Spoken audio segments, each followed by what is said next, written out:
안녕하세요. 비트도 줄어들고 있다고 합니다. 이제 개미들이 코스피를 짐을 싸서 떠나고 있다고 하는데요. 예, 코스피 전체의 거래 대금도 줄어들고 있고 주가도 점점 낮아지고 있습니다. 뭐 이런 상황이기 때문에 코스피에서 더 이상 수익을 볼 수 없다라고 생각하는 거죠.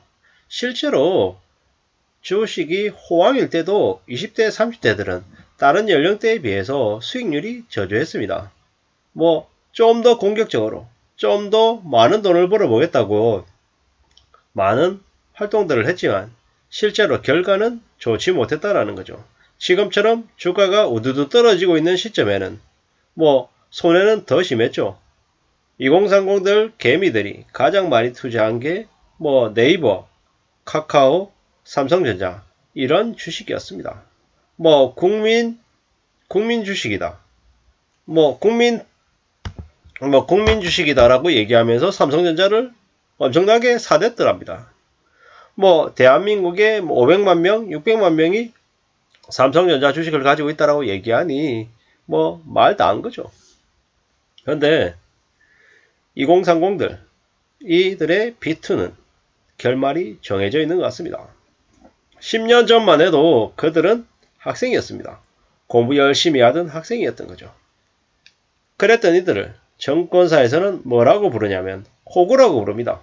뭐 정권사의 적자를 다 메워주는 바보들이라서 그렇게 얘기하는 거죠.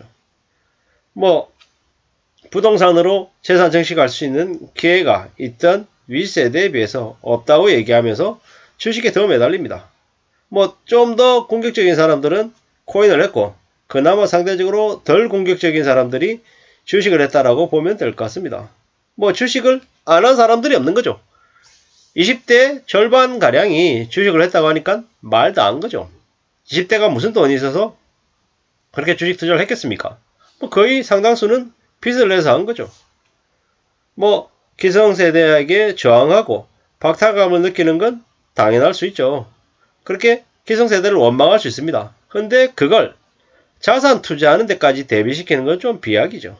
지금의 2030들이 그렇게 했다라는 거죠. 그러면서 2030들이 B2 주식을 했는데 이제 점점 그들의 결말이 어떻게 되는지 드러나고 있다라는 거죠.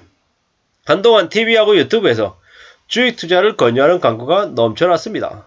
그만큼 개미들을 끌어들이는데 혈안이었다라는 거죠. 그걸 모르는 개미들이 2030들이 미친듯이 주식시장에 뛰어들었죠. 물론 처음에는 수익도 냈습니다. 근데 처음에 만약에 들어가자마자 손실을 입었으면 아예 얼씬도 안 했을 텐데 2030들이 뛰어들었던 그 시기에는 누구나 다 돈을 벌던 그런 시기였죠. 뭐 그러다 보니까는 뭐 돈도 좀 만졌겠다. 뭐 재미도 있겠다.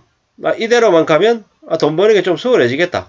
이런 생각을 들게 만들고 더 큰 돈을 들고 와서 또 뛰어들게 만들었죠. 뭐 개미들이 욕심을 서서히 자극하고 뭐 그들이 뭐 뭐라고 생각하겠습니까? 주식해가지고 돈 벌어가지고 서울에 아파트 사야지. 이렇게 만들게끔 했다라는 거죠. 그리고 뭐 이제 기득권들 뭐 기관의 개들은 자기들 빠져나올 타이밍을 보고 있었던 거죠. 사실상 뭐 개미들을 그렇게 하려고 했던 거죠. 영화 작전이나 돈을 버는 게 좋을 것 같습니다. 뭐 영화는 뭐 현실보다는 덜 현실처럼 만들었지만 그래도 웬만한 다큐보다 사람들에게 알려주는 교훈이 더 큰 것 같습니다. 영화가 주는 메시지를 되씹으면서 주식 투자를 하는 게 좋겠습니다. 뭐 영화 작전에서 보면 뭐 주식의 오르고 내림이 큰 손들에 의해서 큰 손들의 미리 얘기되어 있는 그런 시나리오에 따라서 이렇게 흘러가더라는 거죠.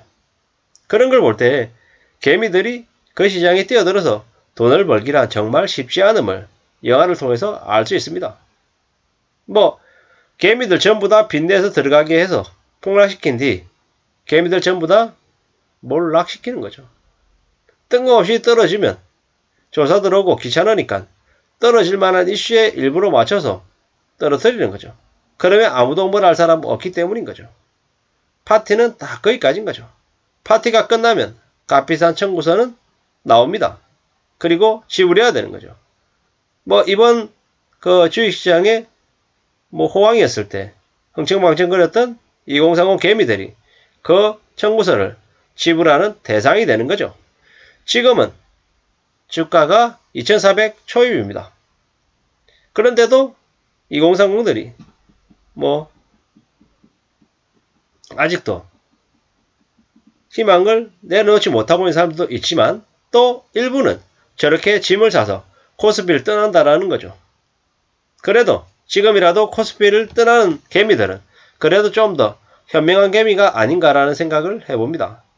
뭐 어느새 코스피 시장의 거래대금 추이가 25조에서 지금 현재 5조까지로 거의 20%가량으로 줄었습니다. 이건 다르게 얘기하면 앞으로 주가가 더 내려갈 수 있는 그런 신호가 아닌가 이런 생각들도 해봅니다. 뭐 거래대금이 뭐 주식 투자자들의 주식 거래가 얼마나 활발하게 이루어졌는지를 확인할 수 있는 지표입니다.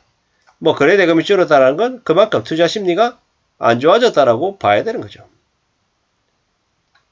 뭐 글로벌 금리 인상 기조, 뭐 결국에는 뭐 미국의 기준금리 인상이죠.